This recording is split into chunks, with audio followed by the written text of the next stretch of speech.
कार्तिक मास के 24वें अध्याय की कथा।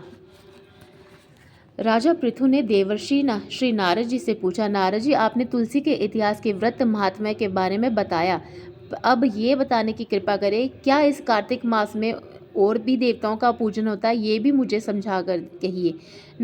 श्री नारद जी बोले, पहले समय में पर्वत के निकट कर्तिपुर में एक धर्मात्मा धर्मदत्त नाम का ब्राह्मण रहता था।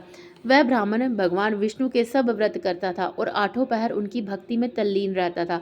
एक दिन कार्तिक मास में के एक पहर में रात शेष रहने पर जागरण के लिए भगवान विष्णु के मंदिर में गया। वह हर प्रकार की सामग्री लेकर के पूजा के लिए जा रहा था। उसे मार्ग में एक बड़ी भयंकर राक्षसी को देखा, जिसके कि बड़े बड़े दांत थे, लपलपाती हुई जीभ थी, वह बड़े बड़े लाल लाल नेत्र थे, जिसका शरीर नंगा था, मांस सही रहित था। उस भयंकर राक्षसी को देख करके धर्मदत्त बुरी तरह से कांपने लगा और कुछ उपाय ना देख करके उसने पूजा वाली थाली और जल का लोटा उस राक्षसी पर फेंका। क्योंकि उसने भगवत नाम का जप करते हुए वह सामग्री और जल का लोटा जिसमें कि तुलसी दल पड़ा हुआ था उसको मारा था, जिससे उसके जन्म जन्मांतर के पाप नष्ट हो गए और उसने अपना पूर्व जन्म स्मरण हो गया। वह हाथ जोड़कर धर्मदत्त के चरणों में गिर पड़ी और उसने कहा, हे विप्र, मैं पूर्व जन्म के कर्मों के फल के अनुसार इस अवस्था में प्राप्त हुई हूँ। श्री नारद जी ने कहा, हे राजन, इसको इस प्रकार प्रणाम करते देखकर अति विस्मय होकर के धर्मदत्त ने पूछा, तेरी ये अवस्था किस कर्म के फल से हुई है? तू पूर्व जन्म में कहाँ रहती थी और तेरा कैसा चरित्र था? यह सब कुछ तू मुझे बता। वह राक्षसी ने, जिसका नाम कलह था, उसने कहा, हे ब्राह्मण, सौराष्ट्र में भिक्षुक नाम एक ब्राह्मण रहता था। मैं उसकी पत्नी थी।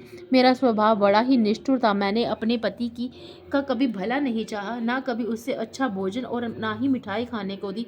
मैं प्रतिदिन उससे लड़ती झगड़ती रहती थी। मुझे इस प्रकार की लड़ाका देख करके वह नित्य प्रति ही कलह को से तंग आकर मेरे पति ने दूसरा विवाह करने का निश्चय कर दिया।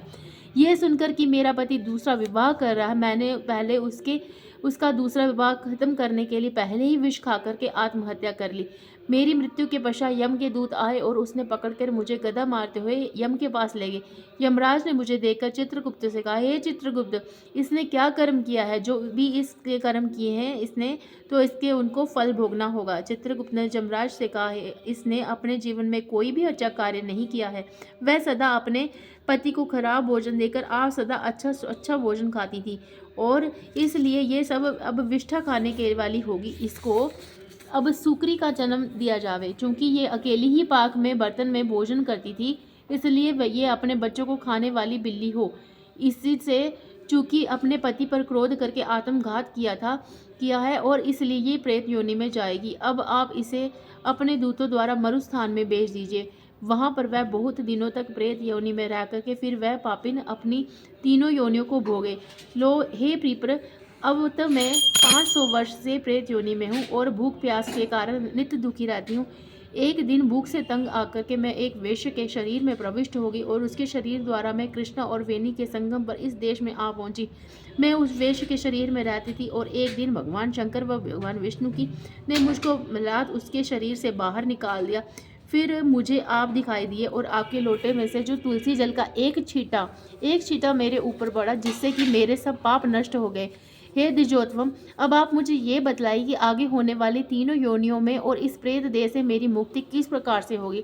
धर्मदत्त कला की बात सुन करके उसको पिछले कर्म की और उसकी वर्तमान अवस्था को देख करके बड़ा दुखी हुआ और उसका दुख देख करके उसका चित्त पिघल गया। फिर उसने दुखी भाव से कहा, जय हो कार्तिक मास का 24वें अध्याय की कथा समाप्त।